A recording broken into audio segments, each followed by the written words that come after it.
Hello दोस्तों, अगर आप एक एफडी या आरडी बनवाना चाहते हैं तो इस वीडियो में मैं आपको बहुत ही आसान भाषा में ये बताने वाला हूँ कि एफडी और आरडी क्या होती हैं, ये कैसे काम करती है, इन पे कितने टैक्सेस लगते हैं, कितना इंटरेस्ट मिलता है।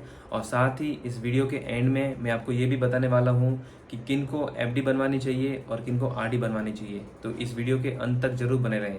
साथ ही दोस्तों, अगर आप इस चैनल पे पहली बार आए हो तो चैनल को सब्सक्राइब करके वीडियो को लाइक जरूर कर दीजिए, जिससे कि आपको ऐसे ही फाइनेंशियल वीडियोस आगे भी देखने को मिले। तो चलिए शुरू करते हैं। तो दोस्तों, पहले हम बात करते हैं एफडी के बारे में। एफडी बेसिकली फिक्स्ड डिपॉजिट होती है, जिसको फिक्स्ड डिपॉजिट कहते हैं। और ये एक लमसम अमाउंट हम जब किसी बैंक में जमा करते हैं, जब लमसम अमाउंट को हम बैंक में जमा करते हैं तो उसको हम एफडी बनवाते हैं। और ये लमसम अमाउंट कितना होना चाहिए, ये मिनिमम 1000 से लगाकर एनी अमाउंट यानी कि 10 लाख से 1 करोड़ भी हो सकता है। और इसकी ड्यूरेशन क्या होती है, जनरली एफडी की ड्यूरेशन मिनिमम 7 डेज से लगाकर मैक्सिमम 10 ईयर्स यानी कि 10 साल तक होती है। और अगर आपको 10 साल के बाद भी एफडी कंटिन्यू रखनी है तो 10 साल के बाद में आप अपनी एफडी को रिन्यू करवा सकते हो, जिससे कि वो आगे आने वाले टाइम के लिए भी रिन्यू हो जाएगी। अब बात करते हैं कि एफडी पे इंटरेस्ट कितना मिलता है।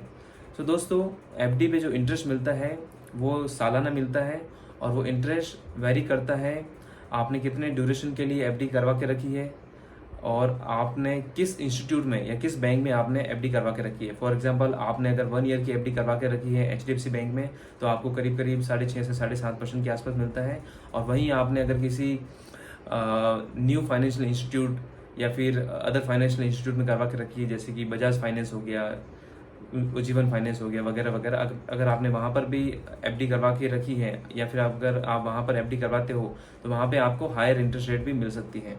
साथ ही अगर आप सीनियर सिटीजन हो, यानी कि अगर आपकी एज 60 साल से ज़्यादा है, तो आपको एफडी के इंटरेस्ट पे 0.5 to 1% एक्स्ट्रा इंटरेस्ट मिलता है। यानी कि जनरल या नॉर्मल जो इंटरेस्ट रेट होता है वो 6.5 से 7.5% होता है, बेस्ड ऑन द टाइमिंग, कितने टाइम के लिए आप एफडी करवाते हो। बट अगर आप सीनियर सिटीजन हो तो आपको इंटरेस्ट में आधे से 1% का ज़्यादा फ़ायदा मिलता है। अब बात करते हैं एफडी में टैक्सेस कितने लगते हैं।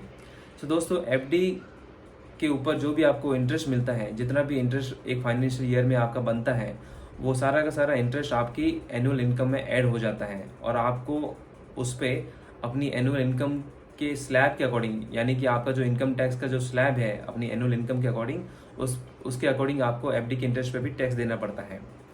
वहीं अगर आपका एफडी का इंटरेस्ट 40,000 से ज़्यादा हो जाता है किसी फाइनेंशियल ईयर में, तो वो बैंक जो है जहाँ पे आपने एफडी करवा के रखी है या फिर कोई फाइनेंशियल इंस्टीट्यूट, वो 10% का टीडीएस डिडक्ट करता है आपकी एफडी के इंटरेस्ट पे। वहीं अगर आपने पैन कार्ड नहीं दिया है, इन केस अगर आपने पैन कार्ड दिया है तो 10% का टीडीएस डिडक्ट होगा। बट इन केस अगर आपने पैन कार्ड बैंक को नहीं सबमिट किया है तो उस केस में आपका 20% तक का भी टीडीएस वो लोग डिडक्ट कर सकते हैं। अब बात करते हैं कि क्या एफडी को हम प्री मैच्योरली या टाइमिंग से पहले या उसको मैच्योर होने से पहले या उसकी अवधि पूरी होने से पहले ब्रेक कर सकते हैं क्या।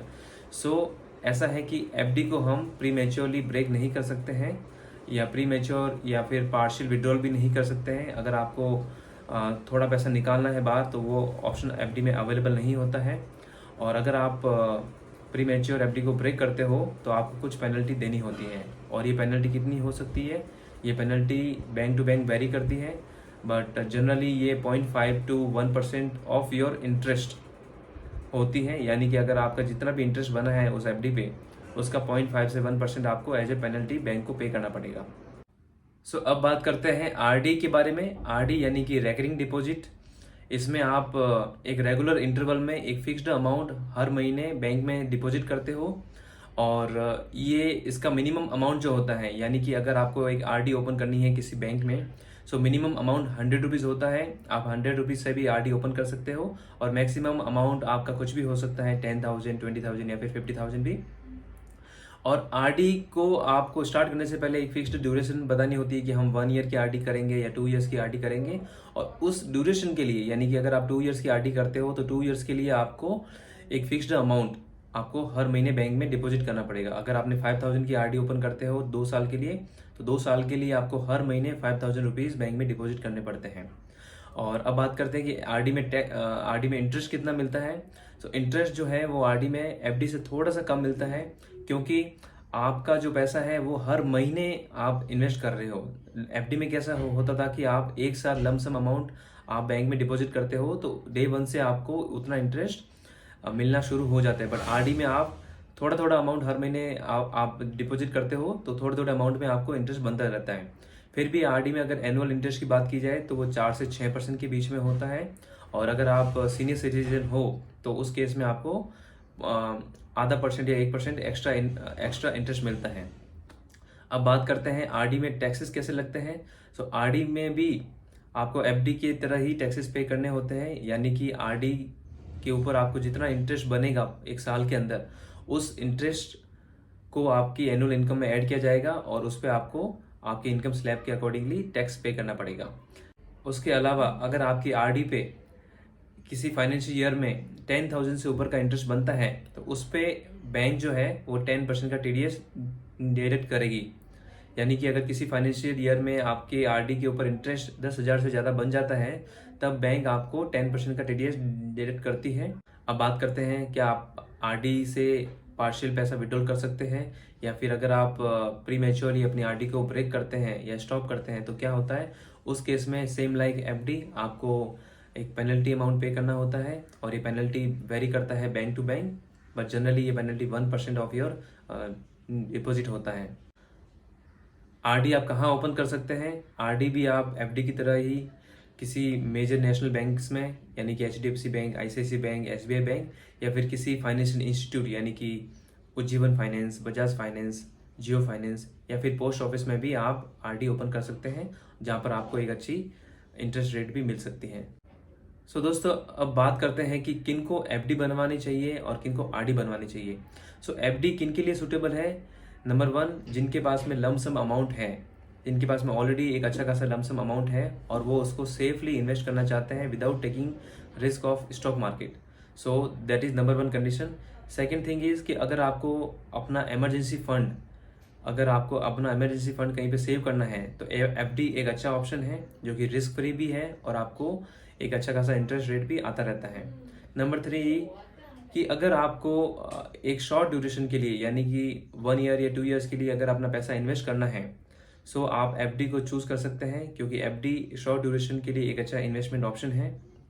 वहीं अगर आपको स्टॉक मार्केट में करना है तो स्टॉक मार्केट में आपका टाइम हॉरिजन थोड़ा सा लंबा होना चाहिए, यानी कि 3 ईयर्स से ऊपर का होना चाहिए। बट अगर आपका टाइम हॉरिजन 3 ईयर से कम का है तो आपको एफडी में 7 से 8% का इंटरेस्ट रेट मिलता है, जो कि काफ़ी अच्छा है और आपका पैसा सेफ भी रहता है। और बात करते हैं आरडी की, तो आरडी एक रेगुलर इन्वेस्टमेंट है। थोड़ा थोड़ा पैसा अगर आप हर महीने जमा कर सकते हो और आपके पास में लमसम अमाउंट नहीं है तो आप आरडी चूज कर सकते हो, और आरडी भी एक सेफ इन्वेस्टमेंट ऑप्शन है।